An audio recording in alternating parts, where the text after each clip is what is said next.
Let's bring in NBC's Melanie Zanona on Capitol Hill. Ali Vitale is at the big board, and former Ohio Governor John Kasich, who served in the House where he chaired the Budget Committee, is an MSNBC political analyst. Okay, Melanie, the speaker said 2 Republicans missed the vote because they fell asleep, but they would have voted for the bill. But where do we go now? What's happening?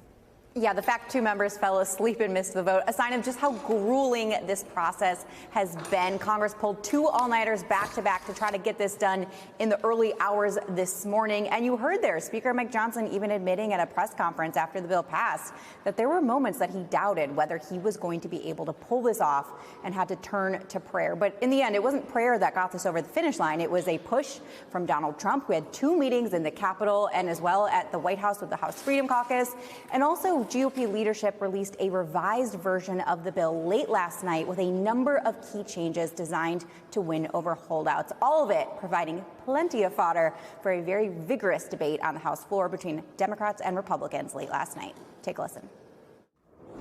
The One Big Beautiful Bill is exactly what this country needs. It is bold, it is clear, it is packed with real solutions. They don't want anybody looking inside this monstrosity.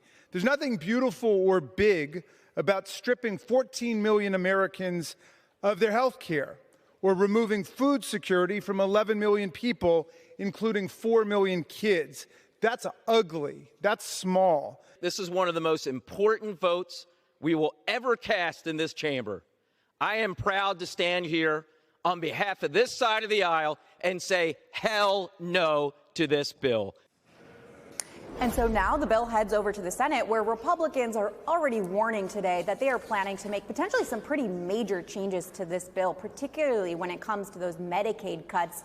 And all of that could really complicate the calculus for Speaker Mike Johnson, who is warning his Senate colleagues not to change the bill too much, given just how hard it was to put together a coalition and get this over the finish line. So, yes, a big victory for Republicans today, but we're still very early in this process with a lot more to go here.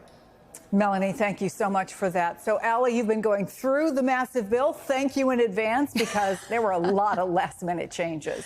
A lot of last-minute changes and a lot of pages even before we got to that 40-plus page manager's amendment. But look, you can't blame Speaker Johnson for asking his Senate colleagues not to make too many changes, because he did a lot of haggling to get folks on board. And part of the reason he had so much negotiating to do was because of this debt limit increase number down here at the bottom of the screen. Now, there's a few different estimations on this. We're going with the Joint Committee on Taxation's estimate here that it's $3.8 trillion in actual debt increase packed into this bill. In large part, that's because of the extension of the 2017 Trump tax rates. That was always going to be a top priority, and here it is, top of the list as we track the tax changes here.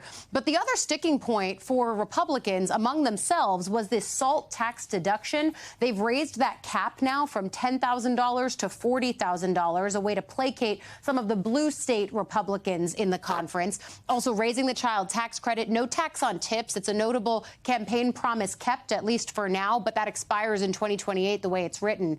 Then we look at the health care pieces of this, and this is where Democrats have spent a lot of time shining light on what's in this bill, because Medicaid work requirements as well as increases in eligibility checks, both central as a pay-for mechanism in this, a way to take down federal spending.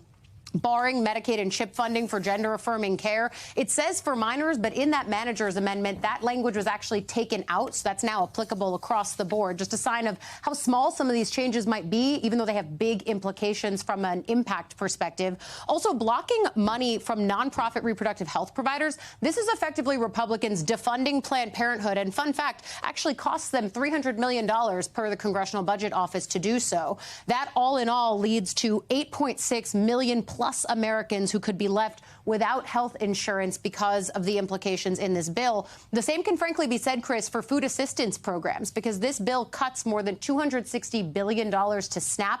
It's one of the biggest overhauls in the way that this program is funded, by requiring states to share some of the costs. It's going to be pretty disruptive at the state-by-state level, but it also tightens work requirements for SNAP recipients. All in all, this means that more than 3 million Americans could lose food assistance programs like SNAP, like WIC, that they so heavily rely on. And then you get to some of the other policy priorities from the administration.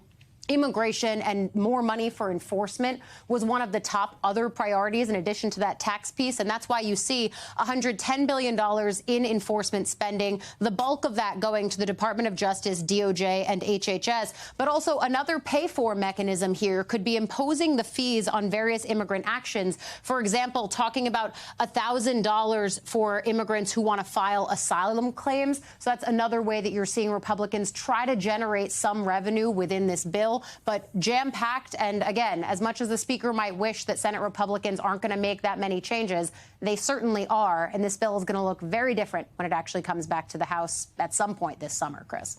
Thank you so much for taking us through that step by step. Governor, you were chair of the House Budget Committee. You know this process well. First of all, no question, right? It's a win for Trump and Johnson. They got largely what they wanted. I guess the question is, before we see what the Senate does to this, is this a win for the American people as well? Chris, the problem is we're adding trillions of dollars to the already staggering high national debt. And I've been warning about this. I've talked to you about this countless times. At some point, as our debt continues to rise, people who finance our debt, foreign governments that finance our debt, are going to say, nope, we're not buying any more. And as the debt continues to rise, you can see what's happening to the bond markets. You can also see that Moody's downgraded the United States' credit rating.